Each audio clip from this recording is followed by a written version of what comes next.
नमस्कार दर्शक बंधु आज 20 अगस्ट गुरुवार आज आम देखा देश विदेश और ओडिशार गुरुत्वपूर्ण खबर। भिडियोटी को शेष पर्यंत देखंतु एवं वीडियो को लाइक शेयर और चैनल को सब्सक्राइब करंतु एहिपरि डेली न्यूज अपडेट पाइबा पाई। प्रथम खबर रही पटामुंडाई भयंकर बन्यारे फसिथिबा प्राय 300 छात्र छात्री को उद्धार पाई बड़ धरण रेस्क्यू ऑपरेशन आरंभ होईछि। कुलसाही अंचल में बन्या जल घेरी रही छात्र छात्री सुरक्षा को नहीं प्रशासन तत्पर होईछि। ओडीआरएफ और अग्निशम बाहिनीर टीम घटनास्थल में पहुंची 5टी डंगा माध्यम छात्र छात्री को सुरक्षित स्थान को नेबा काम आरंभ करिसेंति। जिलापाल समेत वरिष्ठ अधिकारी माने उद्धार कार्यर तदारख करुचंती। उद्धार पर छात्र छात्री मानू आली ब्लॉक महादेई पाटना आवासिक विद्यालय को स्थानांतरित करा जिवो।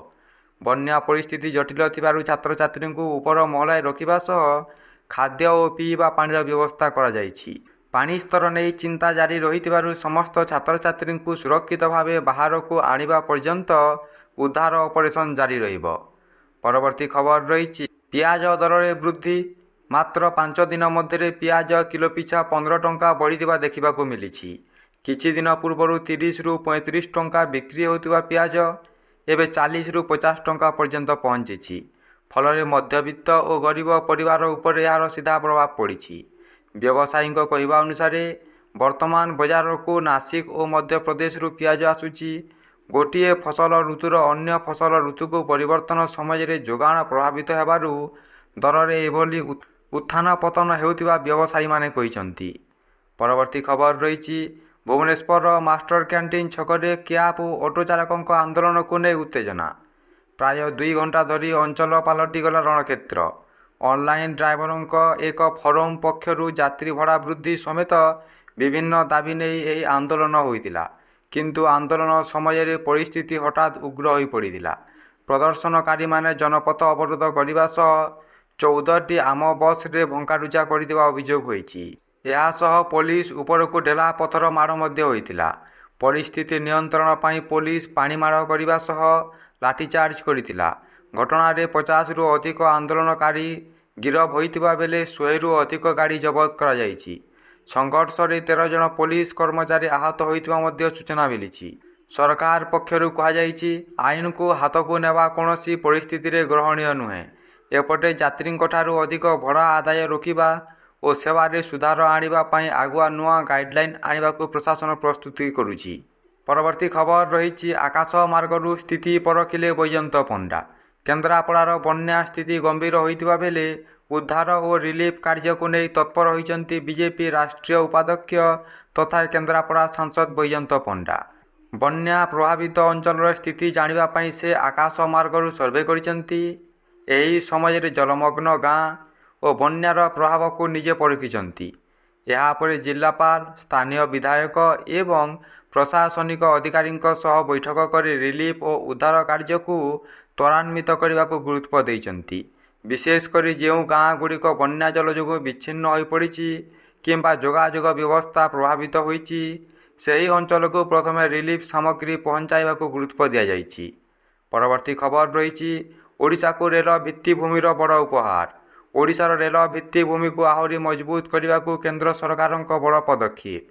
राज्य में 3टी प्रमुख रेलपथ अतिरिक्त रेल लाइन निर्माण प्रकल्प को केंद्रीय कैबिनेट मंजूरी देइछि। प्रथमे कटकरू पारादीप रूट रे 72 किलोमीटर, तृतीय और चतुर्थ लाइन निर्माण पाई 2286 कोटी टंका मंजूर होईछि।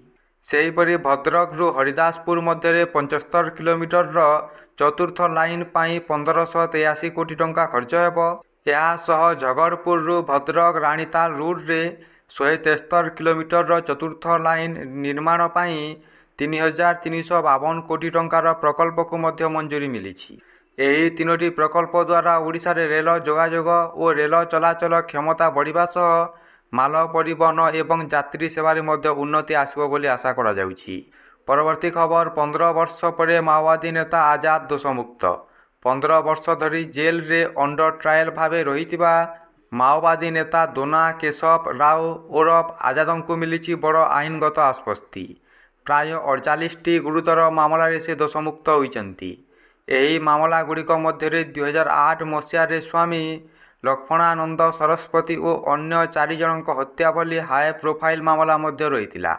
ପାରଳାଖେମୁଣ୍ଡିର ସ୍ୱତନ୍ତ୍ର କୋର୍ଟ ପ୍ରମାଣ ଓ ସାକ୍ଷୀଙ୍କ ଅଭାବ ଦର୍ଶାଇ ଆଜାଦଙ୍କୁ ଦୋଷମୁକ୍ତ କରିଛନ୍ତି। କେବଳ ସନ୍ଦେହ ଆଧାରରେ କାହାକୁ ଦୋଷୀ ସାବ୍ୟସ୍ତ କରାଯାଇପାରିବ ନାହିଁ ବୋଲି କୋର୍ଟ କହିଛନ୍ତି। ଆଜାଦ 2011ରେ ପୋଲିସ ନିକଟରେ ଆତ୍ମସମର୍ପଣ କରିଥିଲେ। ଏହାପରେ ବିଭିନ୍ନ ମାମଲାରେ ସେ ଦୀର୍ଘ 15 ବର୍ଷ ଧରି ବିଚାରାଧୀନ କଏଦୀ ଭାବେ ଜେଲରେ ରହିଥିଲେ। ପରବର୍ତ୍ତୀ ଖବର ରହିଛି ଓଡ଼ିଶାର ସାହିତ୍ୟ ଓ କଳା ଜଗତ ପାଇଁ ବଡ଼ ଖବର।